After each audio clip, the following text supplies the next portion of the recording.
All right, good day, ladies and gentlemen. I'm about to present my capstone project and do a little bit of a demo of the implementation so far. So it's an integrated degree auditing, petition processing, and learning analytics system for student success at Ashesi University. And as the title says, I'm doing three main things. So the first thing is the degree auditing part of things, then there's the petition processing, and then there's the learning analytics. That was what was planned to be implemented. Along the line, I started out by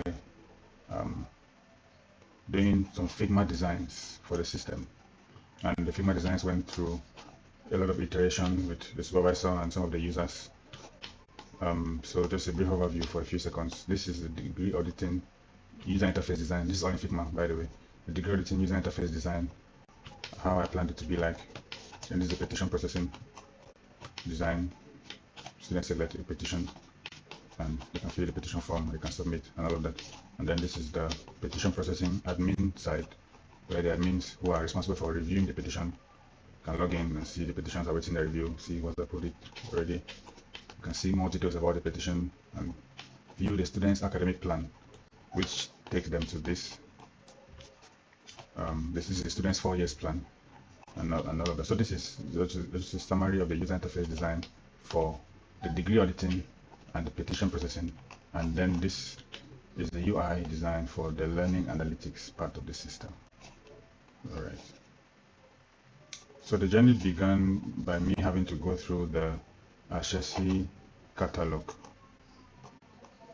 the Ashesi University catalog for, I'm in class of 2025, so I had access to the catalog of class of 2025, and I used that to populate my database and to inform some of my schema, my database design decisions. This academic catalog contains a lot of details about the courses students are supposed to do, when they're supposed to do them, and what a course means to a student. For example, a CS student, what counts as a major elective for a student, what counts as a humanities course for a CS student, and things like that. This document also contained the courses themselves, their description, and prerequisites, and when they're offered, and things like that. So I used this document primarily to populate my database. So I have a table for courses. Here are some of the CSIS courses copied from the Ashesi catalog document, department credits, and things like the prerequisites, and all of that. I realized along the line that some prerequisites were quite complex. For example, let me search for a course like software engineering. For software engineering, the prerequisite says either computer programming for CS or computer programming for engineering, comma, either web technologies or intermediate computer programming or data structure. So such a complex prerequisite requirement required a little bit of brainstorming to see how I can accurately model these kinds of prerequisite requirements in my database.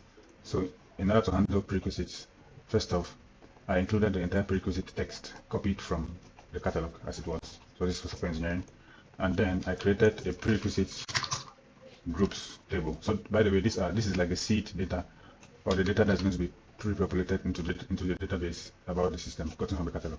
So this is the prerequisite groups table, and let's just search for software engineering CS 415, sorry. So I created, for software engineering, I created 2 prerequisite groups. So the prerequisite groups, I realized that most of the prerequisites were groups. So this one says either computer programming for CS or computer programming for engineering, and I took this to be one group. I grouped it under programming foundation, and I gave the groups logic operator. So the internal logic operator is how the courses in the group relate to each other. So either the student does computer programming for CS or computer programming for engineering. And the external logic operator is how this group relates to the other group. So over here, there's a second group, which I made it to be the development background, which is requiring the students to have done either web tech or intermediate computer programming or data structures. So there are 2 groups. In the first group, there are 2 courses. In the second group, there are 3 courses. The student must take 1 course from each group. The groups relate to each other with the AND operator, and within the group is an OR operator. So courses within this group, the student must have done at least one of them.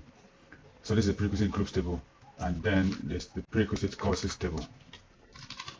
And in here is reflecting what is in the prerequisite groups table. Over there, I have CS415 programming 1, CS415 programming. So the programming foundation, you're going to have 2 courses in it, and it has computer programming for CS, computer programming for engineering, and then the second prerequisite group has 3 courses in it, just modeling what came from here. So that's how I handle the prerequisites, the complexities in the prerequisites. Some prerequisites also required required or enable the courses to be done concurrently. So, for example, the system in order for the students to take IS332, whatever the course title is, they are required to they are required to have taken a previous course. If they haven't taken that course yet, they can take it concurrently with IS322 and all of that. So all of that came from the academic catalog. Another complexity I had to overcome was the course categorization. So outlining what each course means to every major. So there are some things that apply to every major. For example, leadership 1 to 4. Every student is supposed to do that. Ashesi success and all that. So the major group is applicable to it all. There are some things that apply to non-engineering students only, like entrepreneurship capstone and things like that. There are some things that apply to only engineering students. This is leadership. Okay, this is whatever the course is. And there are some things that apply to the majors specifically, MIS and all that. So this table contains all the courses that mean something to the different majors and the majors to which it means something. And another table I have the course categories. Okay. So basically, I'm just taking you through my database and some of the seed data or the pre-populated data and how it was obtained, right? Course categories. Okay, no, this is the tables. The seed data is here. All right, sorry. So business courses, engineering courses, humanities courses, CS courses. I group them by department. I also have the course categorizations, which outlines what each course means to each major. Not for all courses. Some courses don't mean anything to some majors, so they'll be categorized mostly as non-major electives and things like that. Then there's a course code history. I noticed that while testing with students from various year groups, sometimes I encountered courses whose course codes had changed, had been updated. So I had to account for that in my system for it to support both the old and the new course codes, especially for engineering courses. It's all, and then you say humanities course grade requirements. The courses that require specific grades per the major. So I just captured that here. Course, okay, no. Degree requirements. All right, so this says minimum credits, maximum credits, minimum courses, maximum courses per category, per major, right? And they called the year group from which is applicable. So I realized that some year groups have different requirements and all of that. So I had to capture some of those nuances. And yeah, that's that. I spoke about the prerequisite groups and courses already. So the curriculum system was the most complex subsystem to implement and requires a lot of brainstorming and fine-tuning the database schema to better reflect the actual data from the academic catalog and to do it in the most efficient way possible for that database queries in the future and all of that. So I also have the institution table, which has the departments, the majors, the staff email row. So I tried to include some staff emails here, so that when the staff signs up, they will automatically be detected as a staff and be given the appropriate role. This is for the petition processing system and all of that. I also do have an academic structure table, which has semesters, years, capstone options and the courses the capstone option will require the student to take. So an apply student will need to take this course in second semester and need to take an extra elective course. And there's no special course to be taken in the first semester of the fourth year, but then they'll have to do an extra elective. But for this entrepreneurship, for example, it's a first semester course, second semester course, and they don't need an extra elective. So again, modeling the data from this catalog and from searching through the Ashesi website, grade types, I've got this on the Ashesi website, the various grades, the numeric values, and the descriptions and whether they are passing grades or not, math tracks as well. For the petition system, I have some seed data also for the petition types. So late drop petition. The late drop petition, so this is some of the data that's going to be on the forms in the form of some questions and responses and things like that. So for all the various types of petition, request for remarking and all of that. And again, all of this is seeded or inserted into the database before the users even come in. All right, so I'm going to go ahead and seed all of that data into the database right now. Start by seeding the system settings. So basically inserting the data that's in the JSON files into the database before even signing the users up. things like that. So it's going to take a while, so I'm going to accelerate the video from here.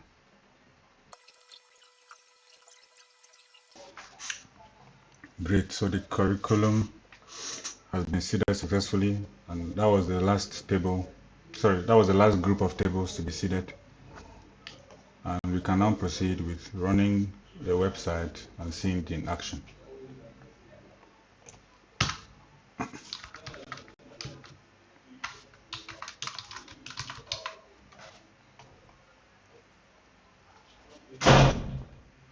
And by the way,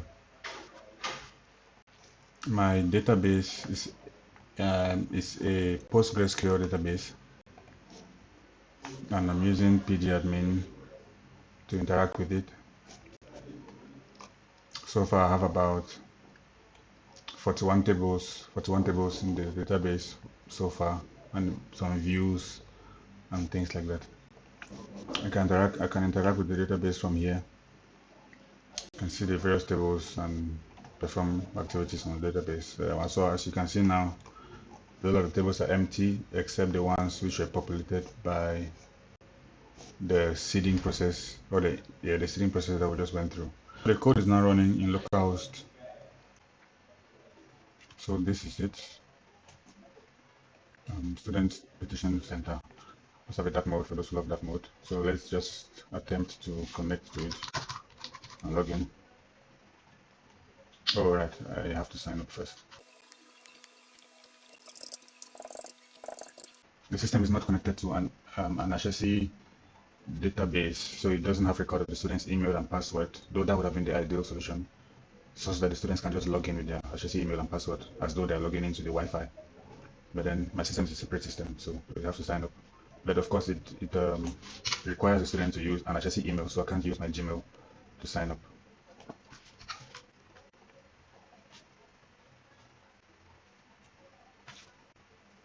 So signing up triggers an SMTP server, which I'm connected to, which sends an email to my Ashesi email to verify my account.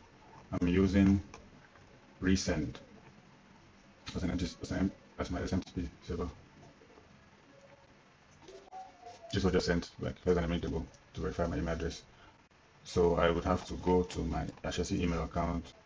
So this is how it looks like. Verify email address. The Semesterise apply caption project. So if I click on this link, it should send me to the browser to verify my email address. What I'll do is I'll copy it and paste it on this browser we started on. So this should automatically sign the student up and take them to the onboarding process. Alright, so let me just maximize the screen here. Welcome to Semesterise Ubuntu. This is the name I used when creating the account. The email has been verified as a student, and these are the things the student can do on the system. Let me complete my profile. So I had done this process before, so some data was cached into the browser, so that's why it was pre-populated. Of course, an engineering student will have a math track, so that's that. Now over to the transcript import. So for the transcript import, I have a Flask API running in the background to do the transcript import for me. So this essentially uses a Python library called Beautiful Soup in order to parse the student's transcript and extract the transcript data from the HTML transcript export that came from Camo. So the student will be required to export the transcript and import it onto the system. This is a little disclaimer as to why import the transcript. Privacy matters. And there's a little tutorial as to how to go about importing your transcript from Camo. Save, verify your transcript, and all that. Some screenshots and all of that. So I already have some transcripts downloaded from Camo, so I'll just import them. Of course, some error states are accounted for. For example, if a student imports a file that does not contain transcript data, they'll be told invalid transcript format.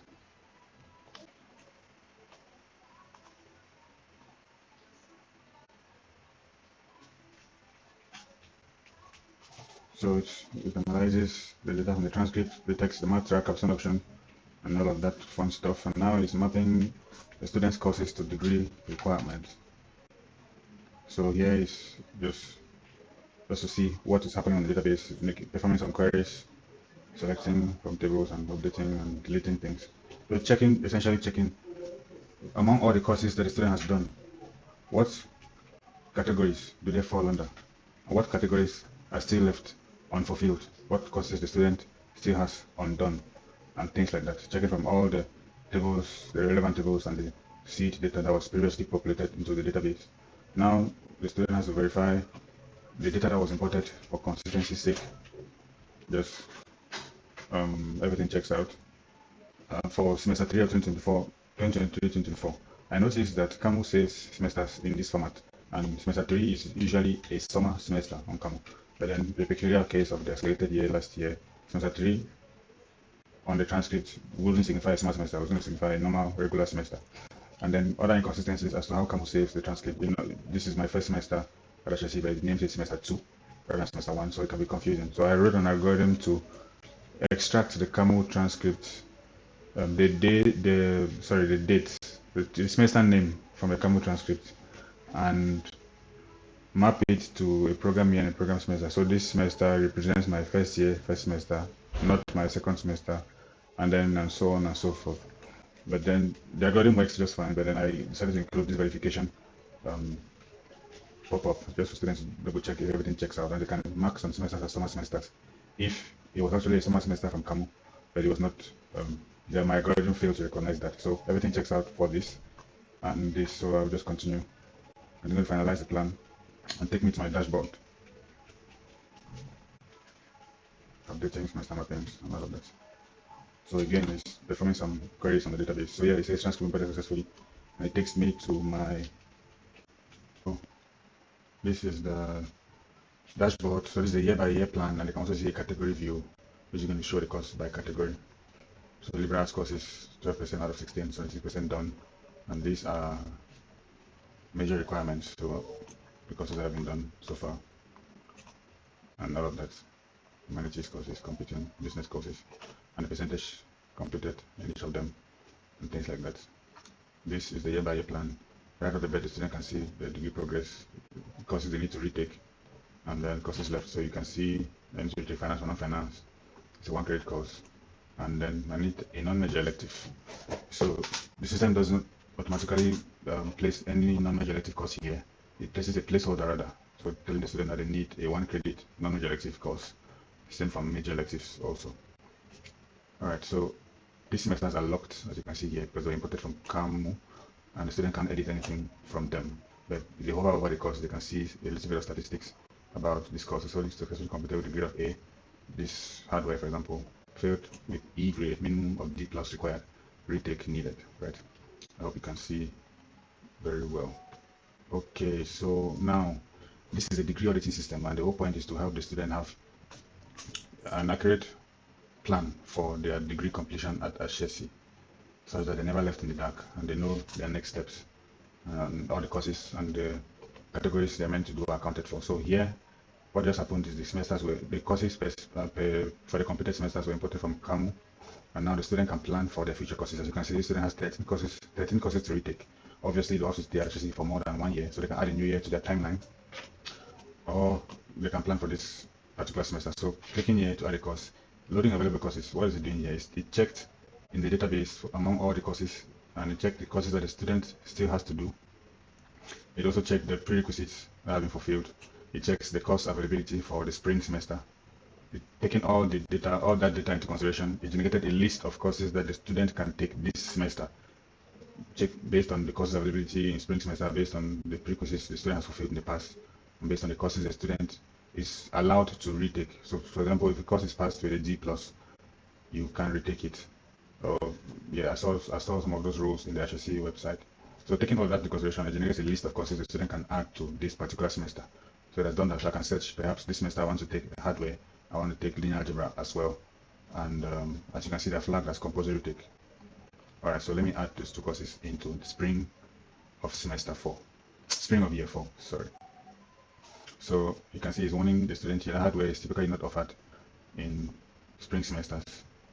And also added 2 courses to the student's plan, and it wants the student, the pop-up disappeared, but it wants the student that hardware is not typically offered in spring semesters. In addition to adding courses to semester, the student can drag and drop courses. Let's say I change my mind, I want to do hardware in the summer semester rather. I can drag it into the summer semester, and Since courses are not typically offered in summer, the system is going to warn the student about that course placement. So course offerings in summer are typically not guaranteed, and they're subject to change. Double check. Hardware is typically not offered in summer semester. You may need to adjust your planning.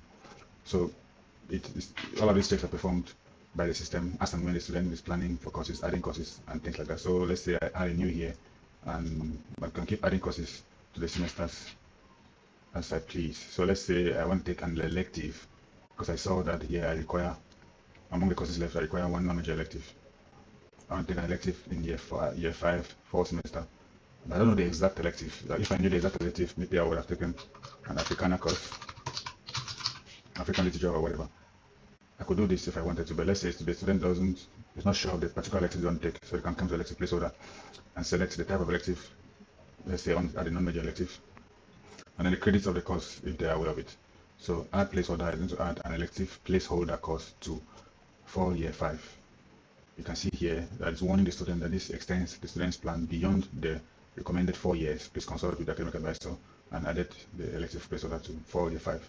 So I made electives to be blue in color, and then planned courses that are actual courses sort of gray in color. So the student can go on planning, adding, dragging and dropping, moving things around and things like that as they please, right? But then my system also offers an automatic planning feature.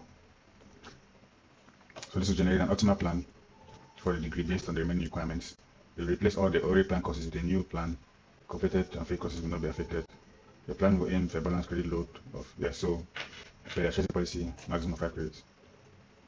So just to double check, right now I've planned for 2 courses, but then the automatic plan is going to remove all my plans. So it's going to remove all my plans and plan for the upcoming semesters automatically, taking into account all the courses the student still has left to take and to retake.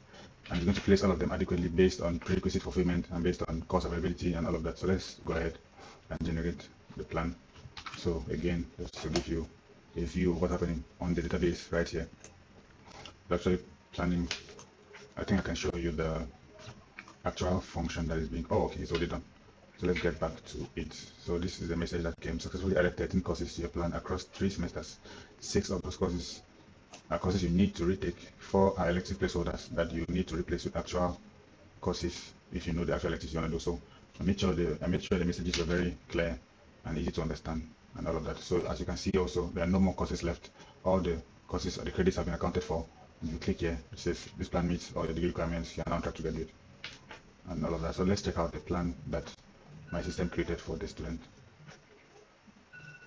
So my system suggested that this student should take networks, linear algebra, a non-major elective, applied project, and leadership course in this semester, and then take these courses this semester, then take these courses last for the final semester at Ashesi. And all these courses, again, are taken from the academic catalog here, and it's taken into consideration all the availability of the course and when it's meant to be taken normally.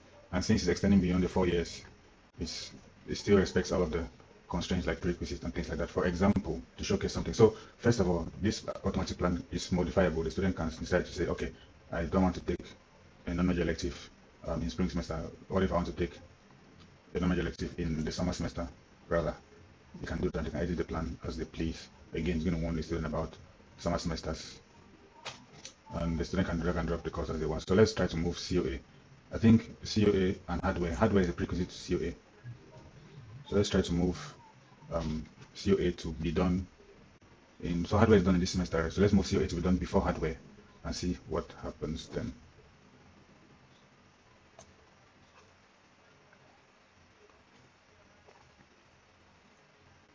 So the system flags that as an error. Please so that they must complete hardware and fundamentals. Alright, I'll have to edit this message a little bit, but well, it does the job. And then this will also exceed the maximum credit limit of 5 credits per semester. Total would be, it's supposed to be 6 anyway. So as you can see, I tried to move COA into this semester, which already has 5 credits. And first of all, warned the student that it's not possible because COA can be done before hardware, and then it's going to exceed the maximum credit limit for the semester. So I can also move this. Let's say I want to take COA in the same semester as hardware. Hardware is offered here, right? So if I try to drop COA here, it should give me the same warning. And also it puts COA here because it does that on the client side, on the front end. And then once the data goes to the back end, it realizes there's an error, and then it flags it as an error, and then it reverts the decision. So it puts COA back to the semester it came from. essentially the same warnings and all of that. So the system checks all of those things as and when the student is planning. And now if we go to the category view, you can now see that all the credits have been accounted for the liberal arts. And this one is a planned course. Reading algebra is planned for year 4 spring, and lecture 4 is planned, and major elective is planned, and Africana was already taken. African was captured, and applied projects, major electives, and required major classes. So everything checks out, everything is accounted for, and then the student can now perhaps show this plan to the academic advisor just to double check and things like that. So that is that for the degree auditing system. The student can upload their accommodator. Perhaps they have completed another semester, they can upload their accommodator and they can access all these things. And then again, there's dark mode as demonstrated before. So that is where the implementation ends for my capstone project.